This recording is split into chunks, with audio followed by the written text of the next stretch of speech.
Good evening po. Ako po Sir Jens Roman at bibigyan ko po kayo ng isang quick tutorial kung paano po gamitin ang isang additional feature na akin pong isinama sa Digitasla.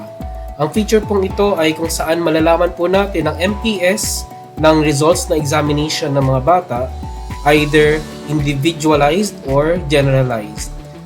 For individualized po, ito po yung results ng iisang section. At pag sinabi man po natin generalized, ito po yung results ng lahat po ng sections sa isang examination. Ang isang examination po yun ay isang subject lang po sa isang grade level. Pero kinukuha po ng iba't ibang sections. Ano po? So yan, pwede po natin malaman ang generalized results for MPS ng school sa pamamagitan po nun. Ano po? So yan, so paano nga po ba yun? Katulad din po ng atin pong normal na paggamit ng Digitasla, maglalagin lang po tayo. So login. Password po ay DepEd, all caps. At ang ating pong password ay tayo, all caps. Proceed, click lang po yan. Welcome back.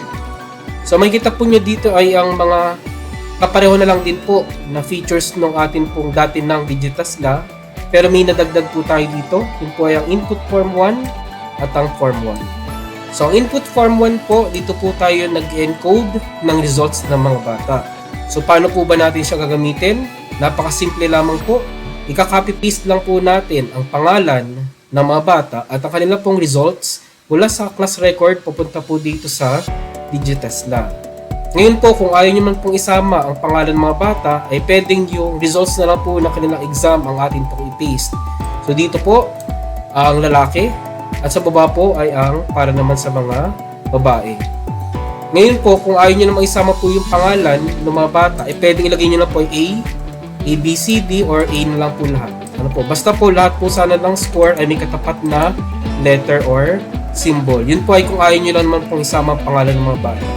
Then ito po ay section 1, section 2, section 3, hanggang sa kung ilan man pong section ng inyong grade level sa school po niya. For example po, kung ang English 1 nyo po ay 5 sections, edi 5 columns po or slots po ang gagamitin natin para sa pag-encode. Ano po? So after po natin siya ma-encode, pwede na po natin i-click yung analyze at i-generate niya na po lahat ng results ng interpretation po ng ating data. Ano po? So sample natin, halimbawa po, yan, i-delete lang natin.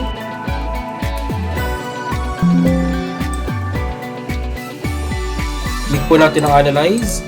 So yan, nag-generate na po siya base po sa ating data.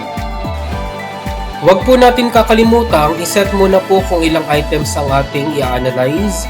So paano po ba yun? Punta lang tayo sa interface, i-set kung ilang items po siya.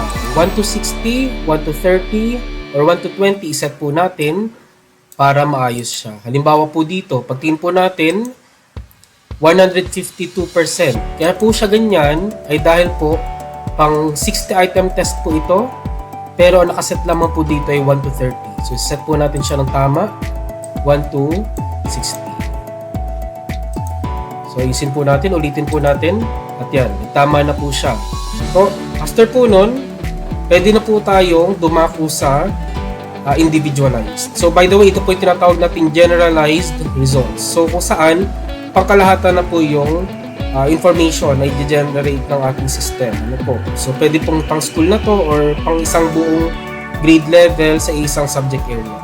Para naman po sa individual results po natin, punta lang po tayo sa form 1. Ganun din po gina-generate niya pero per section po. Settings. Piliin po ang class na atin pong gagawan ng interpretation or results. Select po natin yan. Click Analyze. So yan po, nailabas na po ng system ang kanya interpretation at analysis. At pwede na po natin siyang i-print. Ano po? A4 then print. So yan po. Ganun lang po siya kabilis. So by the way po, sa pag-paste po ng ating data, mahalaga pong paste as values lang po tayo. I-select po siya. Halimbawa po yung class record ito. Copy. Then pag magpe-paste po tayo ay paste as values. Yan. Huwag po tayo mag-control V or yung paste lang po na default. Ano po? So yeah, paste as values lang po palagi. So yun lamang po. Ano po? So ito na po yung pwede nating i-send sa ating links.